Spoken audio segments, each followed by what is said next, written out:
ان شاء الله تكونوا بخير، كلشي مزيان. الفيديو هذا درتو على حساب بعض المحسوبين على المغاربه اللي كيقول لك راه الماتش ديال بدر هاري مبيوع.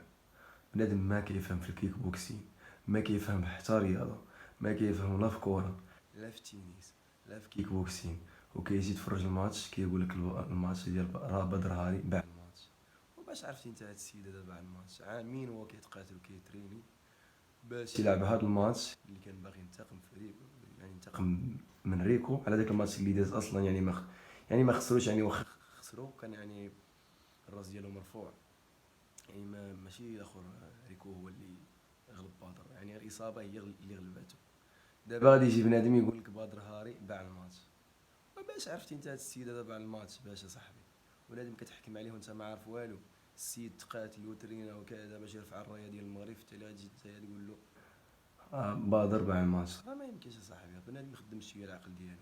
علاش غادي يبيع الماتش؟ باش يتيح من السمعه ديالو. هو اصلا يعني واحد الملاكم، يعني اسطوره في الكيك بوكسين، وفي التالي غيبيع الماتش باش غيطيح هو من راسو. هو اصلا هو راه يربح، راه يربح ديك الفلوس اللي غادي يبيع بها الماتش، راه يربح كثر. علاش غيبيع هو الماتش؟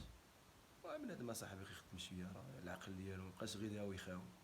يا لا الاخوان، تهلاو لي في راسكم وسلام.